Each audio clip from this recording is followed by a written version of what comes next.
nasional, tapi sensusnya saya meneliti di DIP saya itu untuk PNS hanya ada satu namanya yang pakai sensus. Saya itu 1001 berarti hanya seorang yang nama pakai sensus. Nah, teman-teman saya ingin sampaikan asbabul wurudnya atau sejarahnya atau latar belakang mengapa pakai sensus itu. Saya itu lahir 1 Agustus secara de jure, secara de facto, de jure, secara hukum. Saya itu lahir 1 Agustus tahun 70. Waktu itu ketika lahir datanglah petugas sensus penduduk. Di situ terjadi internal agreement antara almarhum ibu saya dengan petugas sensus bahwa yang memberikan nama saya adalah petugas sensus penduduk. Maka lahirlah nama Agus Irawan Sensus. Itu mungkin sebagai latar belakang. Baik teman-teman, saya diminta oleh IGPKHI untuk menyampaikan sebuah topik yang menjadi trending topik, yang menjadi kebutuhan kita dan yang menjadi keharusan antara guru, orang tua, dan peserta didik. Apa itu? Pembelajaran jarak jauh bagi ABK pada masa new normal. Mau diterjemahkan pada masa kenormalan yang baru.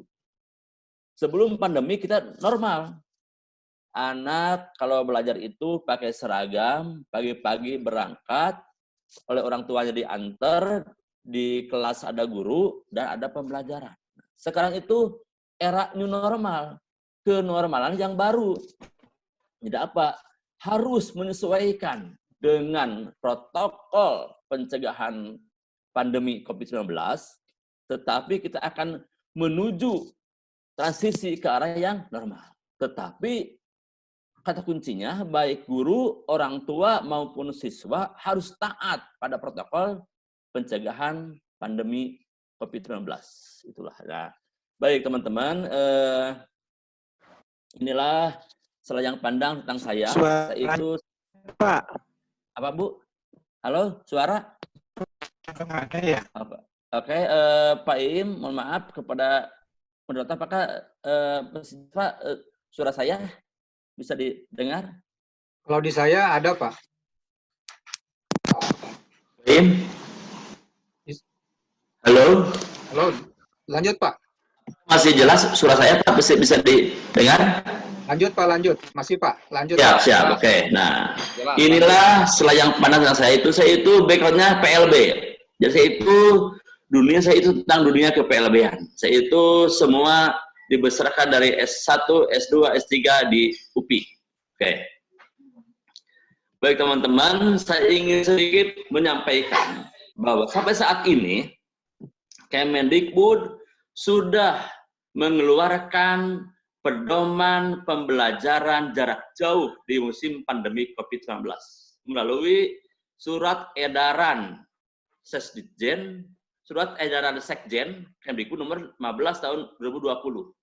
Di situ sudah dijelaskan secara sistemik bagaimana peran dinas, peran pengawas, peran kepala sekolah, peran guru, peran orang tua, dan peran anak sendiri.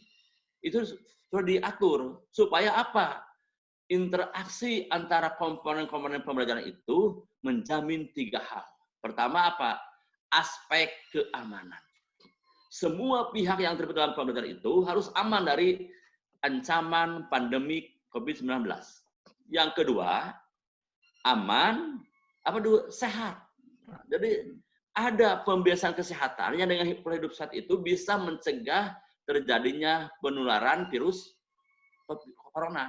Apa itu? Cuci tangan, pakai masker, dan sebagainya. Jadi aman, sehat. Yang ketiga, amanatnya adalah pembelajaran antara guru dan siswa itu yang didukung oleh orang tua sebagai pendamping harus bijaksana. Artinya, struktur program atau kedalaman materi itu tidak seketat ketika anak belajar di rumah. Ada kebijaksanaan. Yang penting anak punya konsep bahwa belajar itu adalah aktivitas yang menyenangkan. Itu mungkin saya itu di sini akan berbicara, mungkin secara tekniknya Bapak Ibu silahkan mempelajari, membaca surat edaran Sekjen Kemdikbud nomor 15 tahun 2020. Itu sudah jelas. Tapi yang ingin saya sampaikan adalah pola pikirnya. Bagaimana kita mengkondisikan pembelajaran dari semula itu bersifat normal. Misalnya di sini, dulu itu yang namanya pembelajaran di SLB selalu ada kontak making. Dari mulai tunanetra dituntun, di-guide ya itu pakai tangannya. Anak yang kita juga apalagi autis, rungu, selalu ada kontak making. Dulu sebelum ada COVID-19. Yang kedua adalah perhatian individual, baik fisik maupun non-fisik. Ada anak yang di kelas, kita lagi ngajar, dia nggak mau diam. Kita lari pegang tangannya, digendong, disimpan di tempat duduknya. Itu dulu sebelum ada corona. Sekarang kan tidak boleh, harus ada physical distancing. Nah, dulu itu mesti kontak making. Yang kedua, pembelajaran di SLB selalu ada peragaan, simulasi, mencontohkan. Jadi guru nggak cukup menyampaikan secara teori. Perlu ada contoh. Contoh mengambil benda jatuh untuk tunanetra. Contoh menggosok gigi untuk kena grahita misalnya. Contoh pembentukan fonem untuk tunarungu. Mesti ada kedekatan. Nggak boleh physical distancing. Mesti ada kedekatan. Yang sekarang dalam pandemi COVID-19 itu tidak boleh. Yang berikutnya, proses pembelajaran dulu itu dalam nuansa normal itu teacher direct. Untuk di SLB itu, guru memiliki peran yang penting dari mulai mengkondisikan anak untuk belajar. Teacher direction. Yang dalam faktanya dulu itu, ketika pembelajaran di sekolah itu, faktanya orang tua pada umumnya hanya sebagai supporter, belum memposisikan sebagai kolaborator dengan guru. Ini dulu zaman normal. Sekarang kita bandingkan bagaimana pembelajaran ABK dalam new normal. Teman-teman, ingin saya sampaikan bahwa new normal ini atau kenormalan yang baru itu adalah sebuah proses transisi dari sejak ada corona itu menuju normal kembali, tetapi belum aman virus coronanya. Makanya ada new normal, kenormalan yang baru. Apa itu yang barunya? Dulu ketika kita ke sekolah nggak usah pakai masker. Cara pakai masker? Dulu ketika ke sekolah boleh kontak making, Bapak harus kontak making antara guru dengan siswa ABK. Sekarang tidak boleh. Harus ada physical distancing. Inilah disebut dengan kenormalan yang baru. Jadi kita itu transisi, harus punya konsep bahwa pembelajaran saat ini bukan seperti untuk selama-lamanya, tapi hanya transisi. Apa? Supaya anak aman, guru aman, orang tua aman, sehat dan bijaksana. Jadi tanamkan program pembelajaran saat ini bukan untuk selama-lamanya, tetapi transisi. Anak akan dikembalikan ke kondisi yang semula. Tetapi untuk situ perlu ada tetap kepatuhan untuk mentaati protokol WHO. Di antaranya pakai masker, cuci tangan, jaga jarak, dan sebagainya. Yang kedua, bahwa pembelajaran di era sekarang itu harus memperhatikan aspek kesehatan dan keselamatan. Makanya kesepakatan di Kemdikbud adalah ABK itu khususnya lebih baik melakukan pembelajaran jarak jauh di rumah. Sebab faktanya dulu itu ABK tidak bisa melakukan pembelajaran tanpa kontak making dengan guru. Dibuatlah aspek keselamatan. Yang ketiga, bahwa nuansa pembelajaran saat ini dalam new normal adalah apa fungsinya? Memelihara, menyiapkan, dan mengembangkan, menanamkan suasana belajar adalah aktivitas yang menyenangkan. Teman-teman, saya ingin sampaikan bahwa salah satu karakteristik utama pada PDBK adalah kesulitan proses transisi, penyesuaian diri antara. Dulu itu pada anak ABK itu, pada anak netra maupun dan seterusnya, yang namanya belajar adalah bangun pagi hari, mandi, pakai seragam, sarapan, diantar oleh orang tuanya ke gerbang sekolah. Di situ ada ibu gurunya, bapak gurunya. Terjadi proses pembelajaran. Guru asik di kelas mengajar, orang tua asik di kantin sekolah misalnya. Sekarang tidak begitu. Pembelajaran dilarang untuk ke sekolah sementara. Tetapi aktivitas mental pembelajaran harus tetap berjalan. Itu di mana? Di rumah. Jarak jauh. Kalau dulu itu konsepnya, orang tua ya sebagai supporter hanya berkata, ayo, tidak, bagus, jelek gitu. Sekarang, no other choice. Nggak ada pilihan lain. Orang tua harus menjadi pendamping bagi anaknya. Sebab guru hanya merancang pembelajaran dan mendelivery program pembelajaran. Eksekusinya anak di rumah. Dan itu perlu pendampingan bagi orang tua. Sebab faktanya ABK itu tidak bisa dilepaskan tanpa pendamping untuk belajar. Nah, ini sebuah komparasi, perbandingan dulu. Ini suasana pembelajaran dulu sebelum ada corona. Sekarang seperti ini. Nah, sehingga teman-teman, saya berkata, kalau begitu, ketika kita ingin mengimplementasikan pembelajaran pada ABK di suasana era new normal atau kenormalan yang baru, perlu kita merumuskan pembelajaran jarak jauh yang akomodatif. Apa itu? Minimal bahwa PBM jarak jauh itu harus mengakomodasi apa? Kesehatan dan keselamatan guru dan peserta didik. Jangan sampai gini, demi sebuah kurikulum, demi sebuah pembelajaran mengorbankan aspek keselamatan dan kesehatan. Tidak boleh. Atau sebaliknya, demi guru dan siswa aman dari virus corona, nggak ada proses pembelajaran. Tidak boleh, harus ada aspek mengakomodatif. Aktivitas belajar terus berjalan, tetapi menjamin aspek kesehatan dan keselamatan. Apa formatnya? Itulah pembelajaran jarak jauh. Anak ABK sementara dilarang dulu ke sekolah.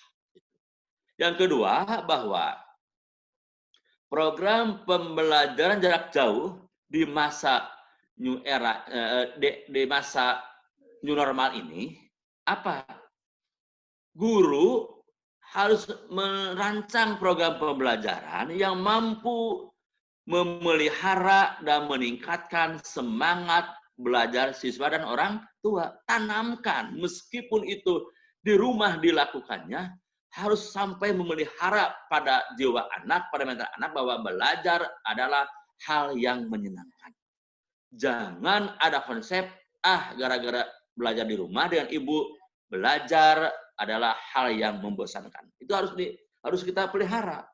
Meskipun guru itu tidak langsung dengan anak, tapi buatlah rancangan pembelajaran, baik itu materinya yang fungsional maupun aktivitasnya, harus mendorong konsep pada anak bahwa belajar adalah aktivitas yang menyenangkan, baik itu di rumah maupun di sekolah. Nah, teman-teman, itulah gongnya.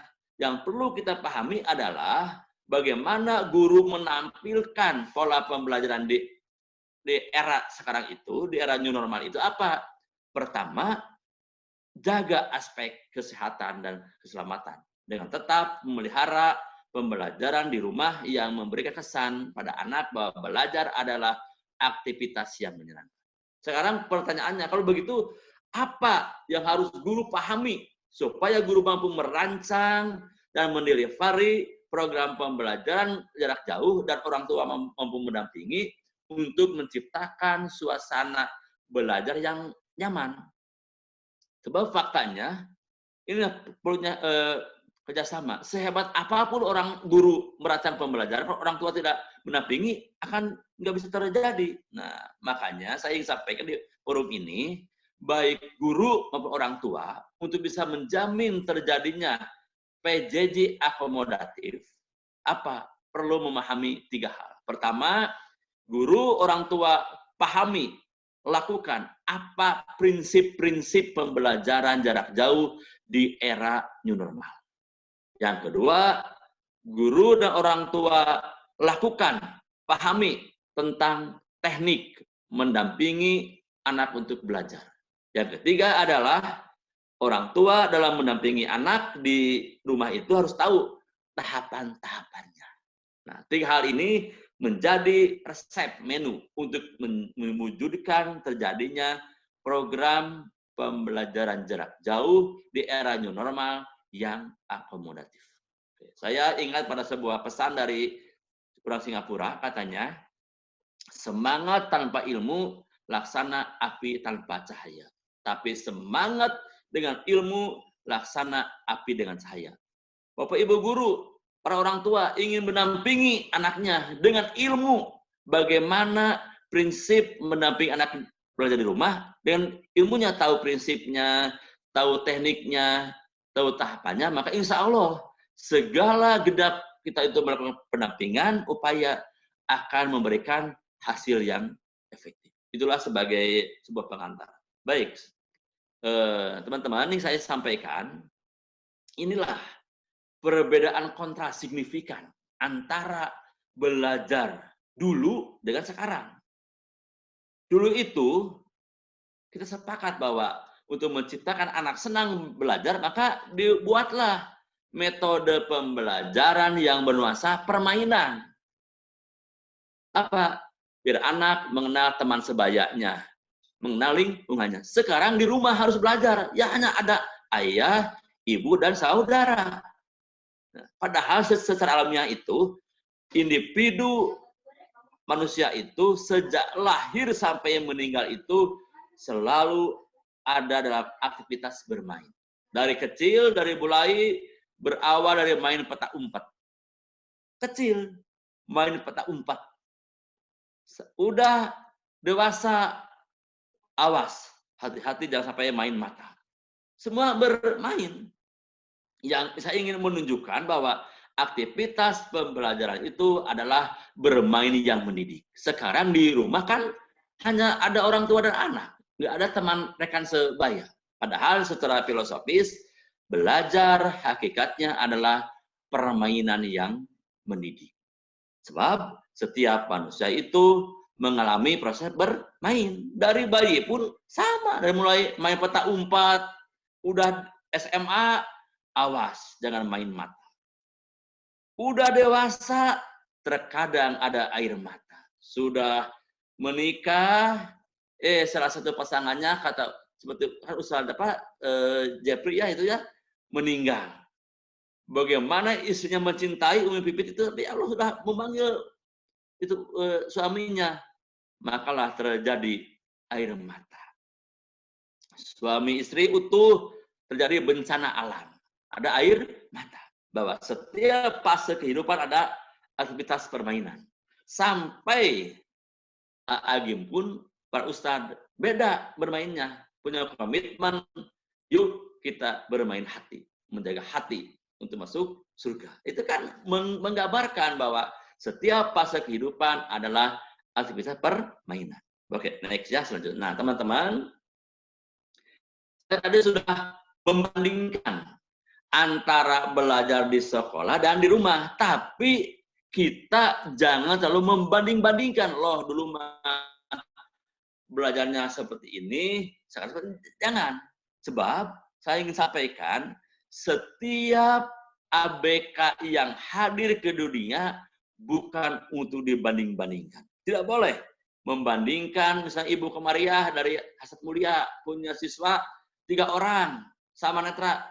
Membanding-bandingkan si A, ini pintarnya si B, ini. Tidak boleh. Tapi tugas guru dan orang tua itu ketika mendampingi ABK adalah mengoptimalkan potensi dirinya.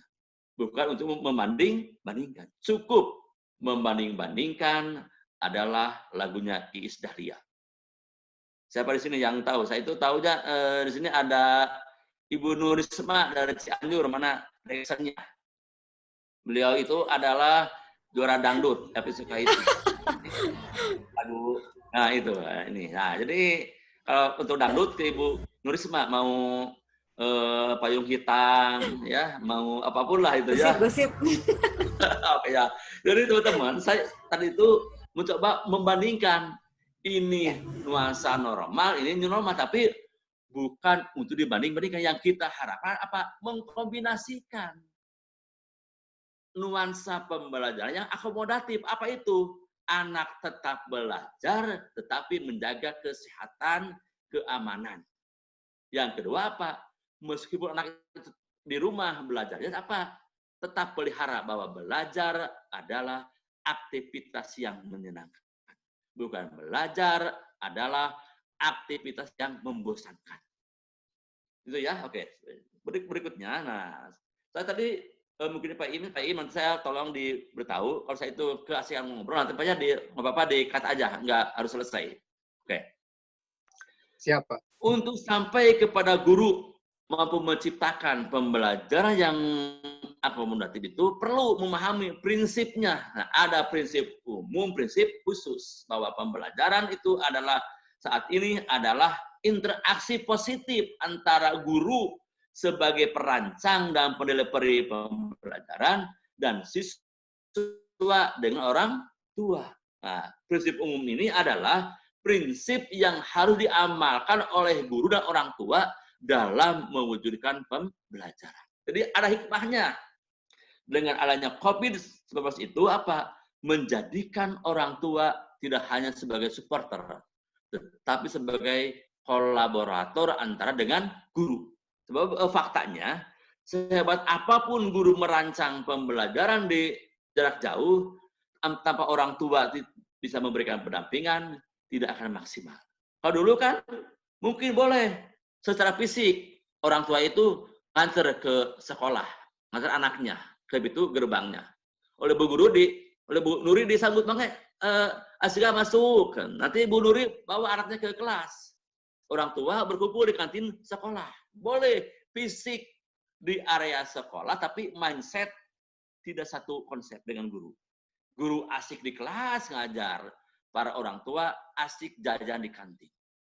Guru mengajarkan tema-tematik pembelajaran matematika, orang tua di kantin membahas tentang harga beras misalnya.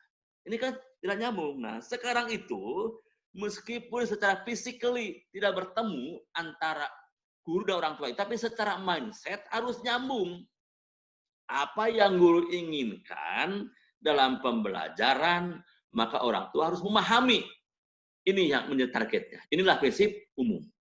Saling kuncinya adalah komunikasi.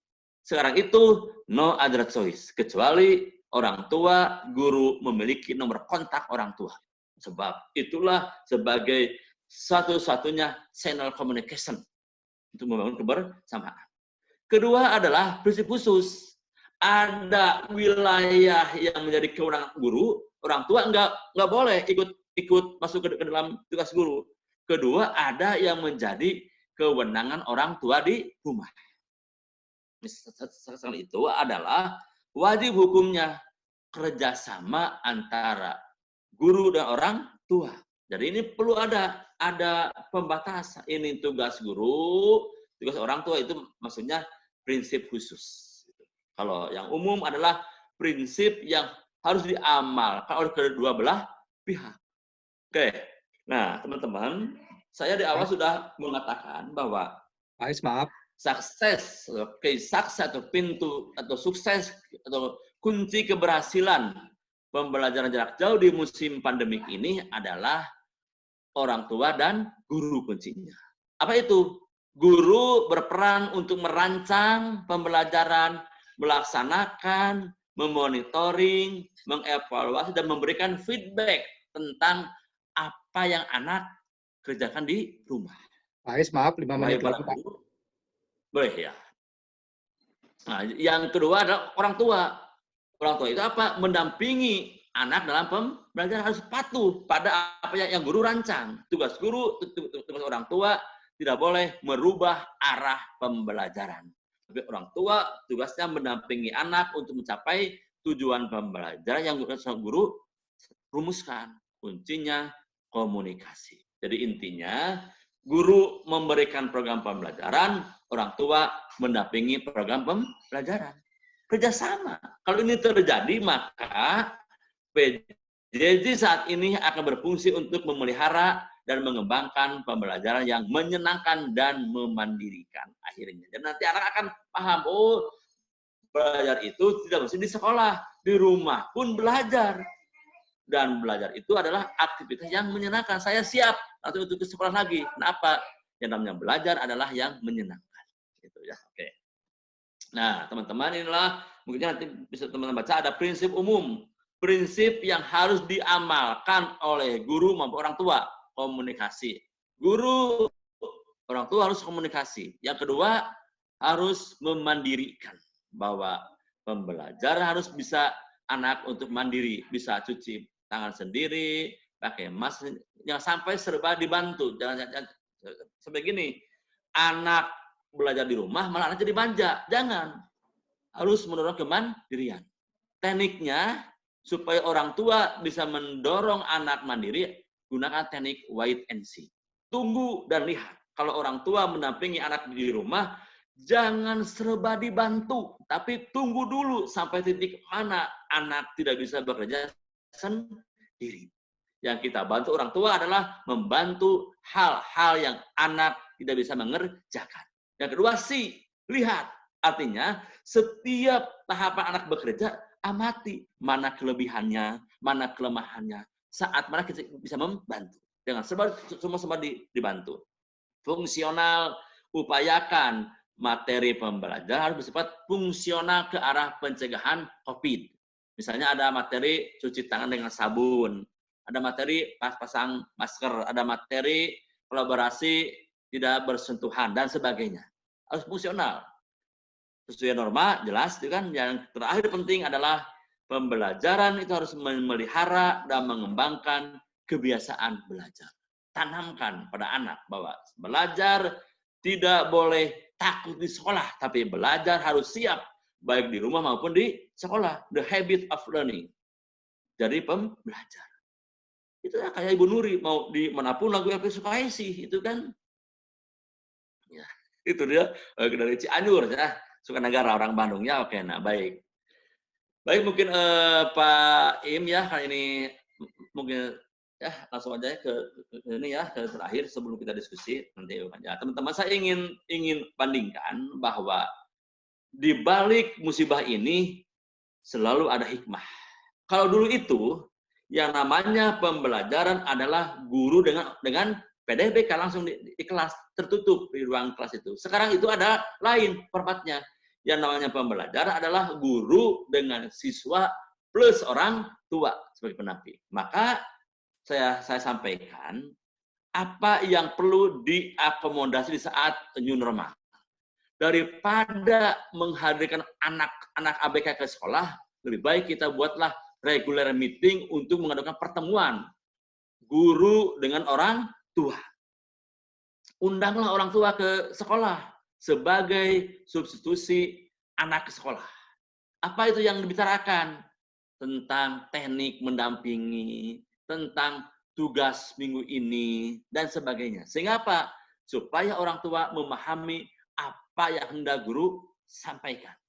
Jadi kuncinya substitusi, ganti dari anak yang hadir ke sekolah menjadi orang tua anak yang ke sekolah. Yang kedua adalah orang tua bisa membahas kesanggupan anak. Pak Guru, ini kayaknya terlalu sukar, terlalu tinggi. Lakukan komunikasi. Supaya apa? Materi yang dibuat oleh guru itu tidak mindset kurikulum saja, tapi apa? Mengakomodasi kemampuan, kesanggupan, dan minat hobi anak. Kalau perlu orang tua sampaikan apa yang menjadi kebiasaan anak di rumah. Pak, anak saya itu kalau di rumah takut dengan benda padat, senang dengan benda cair. Berarti nanti dibuatlah benda-benda yang bersifat cair. Coba kamu dengan ibu lakukan cuci tangan bareng di dapur, itu kan benda cair. Nah, jadi bisa membuat sebuah tindakan. Intinya PJJ untuk ABK harus berlaku untuk setiap anak. Jangan dibuat general. Dan kita pun di sekolah kan udah ada PPI. Apalagi di rumah. Kuncinya adalah komunikasi. Bangun guru dan orang tua ada kesepakatan. Pak, anak saya itu ada benda yang dia sukai apa? Benda padat. Takut benda cair. Pak, saya itu paling kuat belajar setengah jam. Enggak, berarti kita guru bisa merancang. Jadi hikmahnya adalah guru dan orang tua lebih intens untuk komunikasi. Inilah manfaatkan. Kalau selama ini kan guru kan banyak berkoar-koar, aduh, orang tua susah diajak ngobrol. Sekarang saatnya manfaatkan itu. Nah, yang ketiga adalah perubahan. Dulu guru takut dengan teknologi. Sekarang guru mulai belajar tentang IT, cara tentang Zoom, discuss tentang apapun. Nah, ini ada perubahan. Dulu adanya kalau sekolah ambruk, maka stop pembelajaran. Sekarang kan enggak, terus berjalan. Apa itu perubahannya? Adalah belajar tidak mesti di sekolah saja. Di rumah pun harus belajar. Perubahan mindset hikmahnya. Permasalahan. Jadi ada keterbukaan, ada harapan. Menurut impact-nya adalah dua hal. Guru menjadi lebih paham, terampil mengembangkan desain pembelajaran jarak jauh. Orang tua lebih nampak sebagai orang tua yang educate. Saya berikan dua kemungkinan. Kalau orang tua selalu memanjakan anaknya dalam hal apapun, maka dia akan menjadi orang tua sebagai pembantu. Tapi orang tua yang mendorong anak untuk mandiri, maka dia akan menjadi orang tua yang menjadi pendidik. Itu kan impact-nya. Nah, yang terakhir adalah orang tua ABK menjadi pendamping yang educate. Baik, Mbak Imi, ya, karena time limitation, nanti kita bisa berkembang di era diskusi. Sementara itu yang ingin saya sampaikan, pesannya bagaimana implementasi PJJ di era new normal. Jadi intinya adalah tetap menjaga aspek kesehatan, tapi tetap memelihara fungsi pembelajaran. Yang kedua adalah perlu komunikasi yang intens antara orang tua dan guru.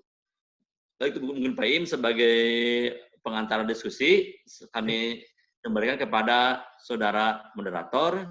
Terima kasih. Sementara saya ucapkan Assalamualaikum dan selamat siang.